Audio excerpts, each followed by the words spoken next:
queridos pesquisadores e pesquisadoras do SECOM, nesse 12º pentálogo que se debruça sobre as eleições presidenciais e a mediatização e os processos sociais de mediatização.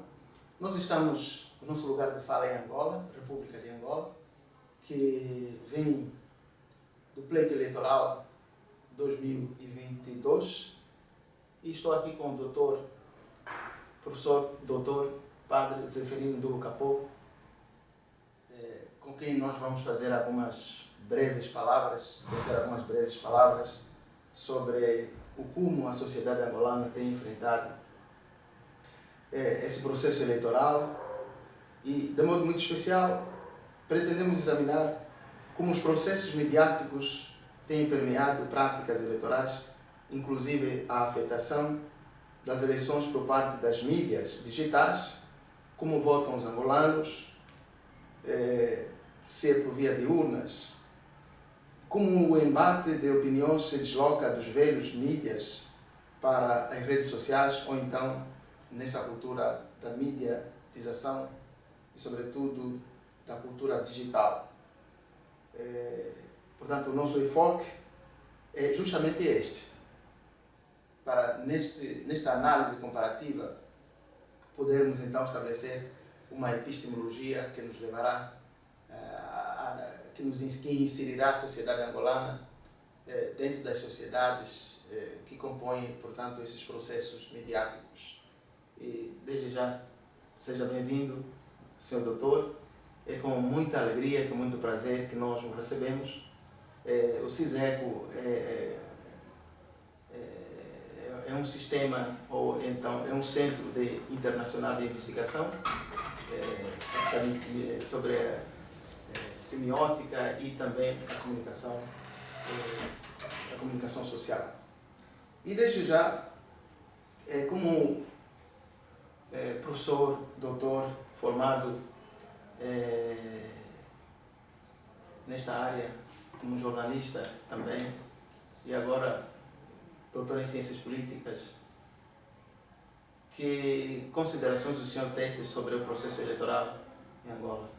Esta é a primeira pergunta.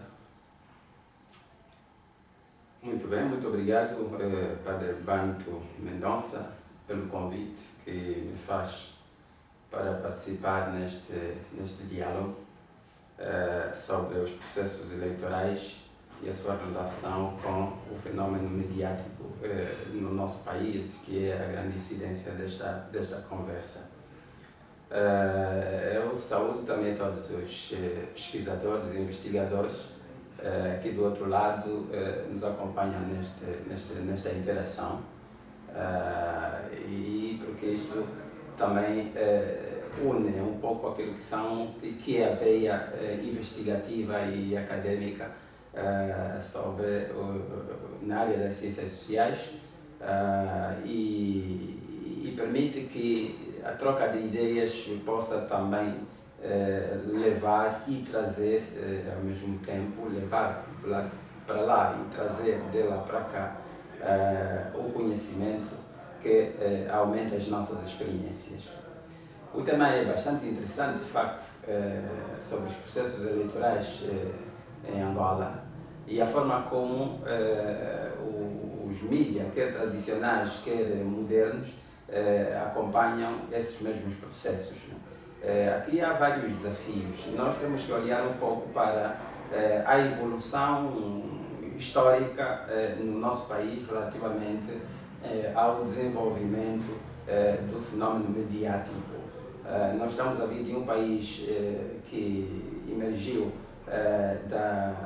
de um longo período de conflito armado, de guerra, e só isso explica também como a atuação, aliás, em primeiro lugar, o uso dos meios de comunicação social tradicionais, a televisão, a rádio, os jornais, fundamentalmente, foram sendo usados ao longo daquele período para depois chegarem aqui aos nossos tempos, onde depois se encontram-se numa espécie de um embate com os novos mídias, né? Ou seja, e principalmente as redes sociais, né? A internet em si, que é o veículo das TICs, e depois as novas plataformas que acabaram por entrar durante estes últimos anos aqui no nosso país. É um fenômeno ainda muito novo, mas que depois aparece já com uma incidência muito grande. E um enfoque onde isso se verifica, de facto, é nos processos eleitorais. Eu peço perdão. E como eles permitem que os atores políticos, os candidatos, os próprios simpatizantes, os militantes de partidos políticos e a sociedade em geral acaba por se envolver na forma de veicular a informação, as propagandas, etc, etc. Portanto, é de facto um fenômeno que veio mudar, transformar certas práticas que não eram conhecidas aqui entre nós. Conhecíamos a partir de fora, de outras experiências, mas que depois acabam também entrando no nosso cotidiano, na nossa realidade, influenciar os comportamentos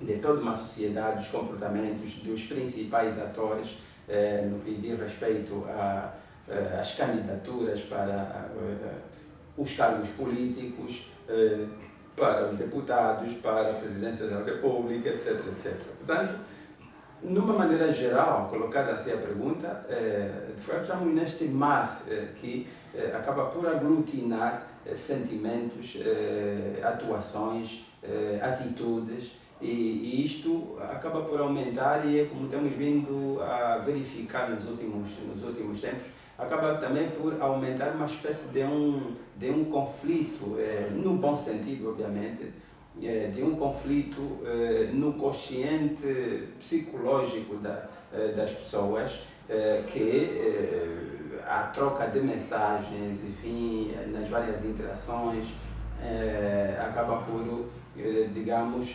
atacar-se politicamente, também se calhar socialmente, e aí entra muito também as questões pessoais. Às vezes temos verificado muito isso, o que acaba por, digamos, imprimir nesse ambiente um certo grau de conflitualidade, quase que permanente, não de tensão, no sentido enfim, de violência, obviamente. Claro que também há casos meio esporádicos que levam a isso, mas uma conflitualidade quase permanente que faz com que os atores acabam por se envolver naquilo que são os seus interesses divergentes, obviamente, e difusos na concorrência para os cargos eletivos. Ok, muito obrigado por esta resposta tão recheada de conteúdo e de cientificidade. Angola vivenciou agora, nesses últimos, no dia 24 de agosto, o quinto pleito eleitoral. Exatamente. É possível fazer uma espécie de uma categorização daquilo que caracterizou cada um desses passos eleitorais, desde as primeiras eleições aconteceram em 1992. Exatamente. O que diferenciou um pleito eleitoral do outro até o quinto? Que é este último. Padre Banto, aqui nós temos um percurso longo a nosso jeito, né? Que posso assim dizer, para caracterizar um pouco a evolução destas experiências eleitorais desde 1992. Em primeiro lugar, eu creio ser interessante situar a questão neste sentido. A nossa democracia é uma democracia jovem, né? Portanto, é uma democracia em germe, está a crescer, está a nascer, está a germinar. E isso explica um pouco essas experiências e estas caracterizações. Se tivermos que olhar para o processo eleitoral de 1992, foi a primeira experiência na história deste país, e como já dizia agora nessa introdução, o país era naquele preciso momento, naquele ano, em que o país acabava de levantar-se de um período bastante tenso de conflito armado. Portanto, o país estava destruído, o país estava, enfim, havia um certo fechamento, que as pessoas não sabiam muito bem o que haveriam de fazer, né? É claro que caminhávamos para as eleições, né? O país caminhava para as eleições, mas não se sabia bem o que isso depois iria representar, né? No momento exato e depois de elas se realizarem. Para além de que o próprio clima dentro do qual decorreram as eleições era também em si um clima tenso ainda de conflito, e que depois veio confirmar-se mesmo que o conflito, o chamado conflito pós-eleitoral de 1992 resultou, obviamente, dessa situação, né? De uma tensão política, de uma tensão também ideológica, temos que admitir isso ainda, e que as mediações que vinham do processo de paz assinado no ano anterior acabaram por não conseguir equilibrar os ânimos portanto, as eleições decorreram já, teoricamente, no clima de guerra, né? De guerra, de conflito. E isto verificou-se em 92, no mês de setembro, em que se realizaram as primeiras eleições deste país. Agora, relativamente à atuação dos meios de comunicação social, tanto mídias, e quais é que existiam nesse período, nós tínhamos simplesmente a televisão e a rádio a exercer uma grande influência em termos de informação, em termos de propaganda, sobre o processo eleitoral em si, sobre os discursos acesos dos atores políticos, dos candidatos, a acompanharem os comícios, enfim, a forma como ainda se faziam, né, as campanhas eleitorais naquele ano, naquela primeira experiência, né, do seu jeito. Portanto, era simplesmente isso, não sabia mais outra coisa, né? E do ponto de vista comunicacional também não havia mais outros meios. A internet era desconhecida daqui do nosso lado, não tínhamos. Enfim, não havia praticamente computadores assim enfim, eram contados, digamos assim.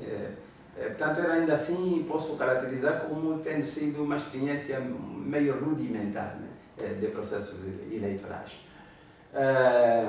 De lá para cá, houve um longo espaço, um certo hiato, né? Aliás, porque o processo eleitoral depois ficou truncado com o regresso do conflito, e conflito muito mais violento, a partir das cidades, enfim, que depois foi ditando, mais uma vez, o regresso, o afastamento da segunda força, a maior força política, que era a UNITA, né? E, portanto, o conflito regressou até terminar em 2002, depois com uma outra segunda fase de reconciliação e de paz. De 2002, portanto, todo este período, podemos contar cerca de quase 92, 10, 16, 17 anos, 18 anos mais ou menos, sem haver qualquer processo eleitoral, para chegarmos à experiência das eleições que foram as segundas de 2008. E as eleições de 2008 tiveram também uma característica, enfim, particular, sui generis. Vivíamos um período em que, a nível político, havia a discussão, a grande discussão de aprovar uma nova Constituição para o país. E, portanto, esse debate decorreu, preencheu os fenómenos mediáticos, mas em 2008 não foi possível aprovar a Constituição. E tanto é assim que as eleições de 2008 perspectivavam-se que viriam a ser eleições legislativas, portanto, para o Parlamento, para o Governo, e eleições presidenciais para o Presidente da República, uma vez que o sistema político em que se vivia era aquele de 92, que era o semipresidencialismo, consagrava dois processos eleitorais. O processo eleitoral para o governo, os deputados, o Parlamento, e outro processo eleitoral para o Presidente da República, portanto, em separado. Vincular. Exatamente. Mas isto é um indício, seria um início ou então um marco que poderia desvincular a figura do presidente ao do partido dentro dessa conjuntura, ou que sistema se adotaria no caso? Dentro desse sistema que era um semipresidencialismo, de facto permitia-se que, independentemente dos resultados eleitorais, permitia-se que o Presidente da República pudesse ser de um partido diferente ao partido que está no governo. Portanto, o sistema era assim feito. Seria a maioria absoluta no partido, no governo, e depois o presidente poderia ser de um outro partido, mesmo que não tivesse a maioria no parlamento. Como se faz, por exemplo, no Brasil? Exatamente, no Brasil, em Portugal, enfim, em França, por exemplo. Portanto, nos sistemas semipresidenciais. É claro, com alguma atipicidade, mas era assim que o sistema estava feito. Agora, em 2008, era com base nesse sistema que se olhava para as eleições. E isto depois também veio influenciar a própria forma de a mídia poder acompanhar e fazer a cobertura, enfim, dos processos eleitorais. Mas depois, uma vez que havia uma ala que defendia que as eleições deveriam ser feitas depois da aprovação da Constituição, da nova Constituição, para depois enquadrar ali já o sistema político, se é ainda aquele que vinha de 92 ou se era já um novo sistema político a partir dessa data. E isso deu um certo debate, enfim, com consensos e não consensos, mas acabou por vincar a ideia, né, a decisão do partido que já estava governado, tanto o MPLA, que aprovou que se fizesse apenas eleições para o Parlamento, tanto para o governo, e deixou as eleições para o Presidente da República numa fase posterior à aprovação da Constituição. E assim veio acontecer depois. Portanto, em 2008 só se fizeram as eleições para parlamentar, portanto, para a Assembleia Nacional, portanto, para o governo. E o Presidente da República continuou.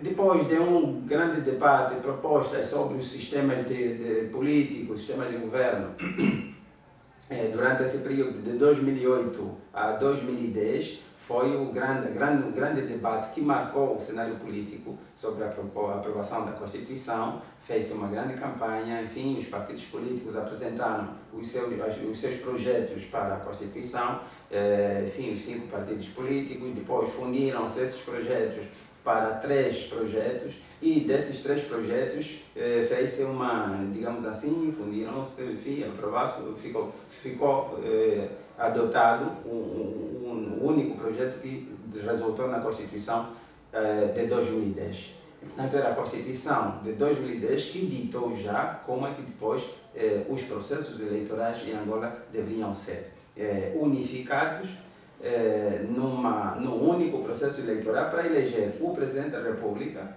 que é proposto por um partido, e que esse partido que vence, portanto, pode vencer para também assumir a própria governação do país. Portanto, o sistema mudou o sistema e inclinou-se para um presidencialismo, também com a sua tipicidade, e isto depois marcou a influência de como o processo eleitoral passaria a ser feito. É o que temos vindo de 2012 para cá, portanto, o sistema que tem vindo a ser usado com base nessa Constituição também de 2002. Portanto, em 2012, elegeu-se o Presidente da República nessa modalidade.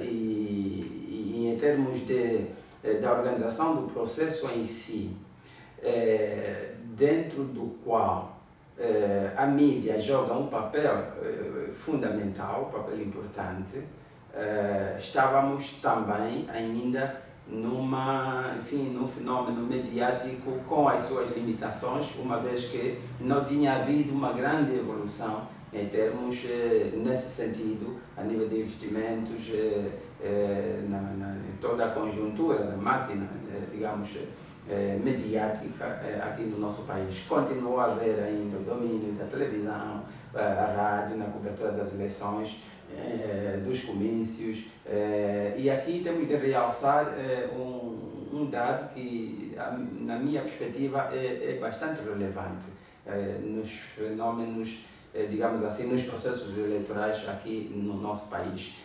onde a mídia joga um papel fundamental. Aliás, só é possível com a mídia, que são os debates políticos em campanhas eleitorais, né?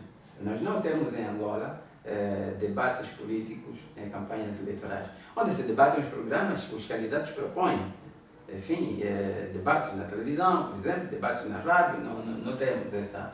Portanto, os processos eleitorais em Angola ainda não evoluíram até aí. Mesmo nestas últimas eleições, discutiu-se muito a nível das redes sociais. Aqui já sim, as redes sociais jogaram um papel muito importante, no sentido de, eu vou me referir a isso como provocação no bom sentido, ou seja, provocar, na nossa linguagem aqui local, é tiçar, digamos, os atores, os candidatos, para os empurrar, influenciá-los a darem um passo nesse sentido, tanto no que diz respeito aos debates políticos. Mas não aconteceram debates políticos e esperamos que em 2027 venha a haver de facto debates políticos em campanhas eleitorais,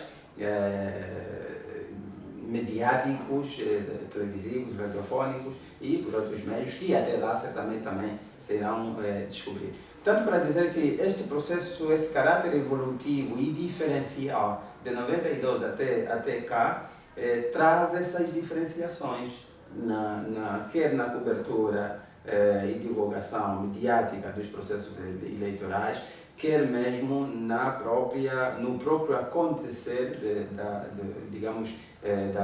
campanha política, da concorrência dos atores políticos, naquilo que são as suas propostas eleitorais. E aqui, permita-me só também realçar este dado, né? Portanto, que não acontece tanto aqui, mas que noutros países, como a democracia mais madura, de facto tem acontecido. É aquilo que nas teorias comunicacionais, Hélio Katz, o grande teórico, digamos assim, dos eventos mediáticos, definiu como acontecimentos mediáticos ou os eventos mediáticos. É verdade que os processos eleitorais não preenchem teoricamente requisitos que os possam definir como acontecimentos ou eventos mediáticos. Mas nas democracias mais avançadas acontece algo semelhante, em que a cobertura, por exemplo, e a transmissão em direto na televisão, nomeadamente na televisão, dos debates entre candidatos, acaba por estar muito próximo de um certo evento mediático, exatamente. Embora não tenha aquele cerimonial próprio de um evento tipicamente mediático, mas acaba sendo um evento mediático. E isto nós não temos ainda aqui, enfim, porque há ainda, a nível político, ainda um certo apegar-se apenas aos discursos falados de longe, né? E não aqui de perto. O debate entre os adversários, o debate em algum círculo que se possa depois, que possa merecer uma cobertura mediática, enfim. Portanto, esse fenómeno, desde 92 até cá, ainda não aconteceu em Angola. Esperamos que venha a acontecer em 2027. Torcendo um tanto quanto daquilo que foi o seu discurso, passou a impressão de que alguém detém o monopólio, vamos assim dizer, dos meios de comunicação social, o domínio, o monopólio. Também passou assim por um fio que me levou a pensar num certo tipo de censura.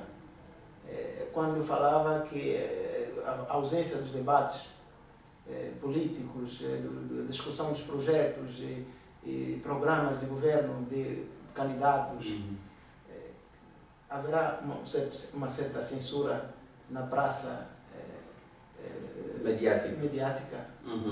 Eu não diria tanto que haja censura como tal, ou então monopolizar o uso dos meios de comunicação social como tais, né? É claro que se olharmos para 92, vamos admitir que até certo ponto, sim, 92, ali sim, 92 foi visível esse domínio e esse monopólio, digamos assim, a nível geral, né, a nível social. Porque, como já disse, o ambiente era outro, o ambiente era tenso. Até porque, por ter havido esse monopólio com uma certa dose de censura, o próprio conflito que se despoletou no período pós-eleitoral teve como os primeiros alvos os órgãos de comunicação social, principalmente públicos. Vimos como foi atacada lá as instalações da TPA, mais ou menos, e outras sim, pelas províncias, portanto, naquele conflito que depois dali se gerou. Portanto, isto enquadra-se nesse fenômeno. Agora, de 2008 para cá, censura não tanto, porque do ponto de vista legal é proibida. Do ponto de vista legal é proibida. Agora, do ponto de vista prático, há sim inclinação, haverá inclinação no domínio, num certo monopólio, né, de órgãos de comunicação, principalmente públicos, né, por parte, obviamente, do partido que sempre vinha a governar o país e, portanto, como partido único, né. Portanto, este fenômeno, essa influência, já disse que legalmente as leis não permitem, portanto, tem uma outra, enquadram o pluralismo, a igualdade de tratamento, a partir mesmo da própria Constituição, os tempos de antena, tudo isto, mas depois, do ponto de vista político, o discurso pode ser outro, sobre o acesso aos órgãos, digamos assim, públicos de forças, por exemplo, da oposição. Em campanhas eleitorais, legalmente, os tempos de antena são iguais, né? Igualdade de tratamento, como prevê a Constituição, como prevê a própria lei de imprensa e demais legislações. Mas depois, politicamente, a cobertura das campanhas eleitorais e outros processos de candidatos, ali sim, vê-se claramente a diferença, digamos assim, de tratamento sobre o tempo, que podemos, por exemplo, eu tenho estado muito atento em analisar o tempo que demora, por exemplo, a cobertura de uma campanha eleitoral, de um comício do partido A, do partido B e do partido C. O tempo que demora. E a partir dali, qualquer um, não precisa de ter outros elementos para perceber e para digerir isso, mas qualquer um que esteja atento consegue perceber a diferença de tratamento nesse sentido. Por quê? Porque cobrir digamos, um comício, por exemplo, cobrir, sei lá, a caça ao voto deste partido na província do Ambo, de outro partido na província de Benguela, e para depois isso se refletir na informação, por exemplo, televisiva ou radiofónica, vamos ver quantos minutos durará a notícia da cobertura daquele ato, digamos assim, de massas.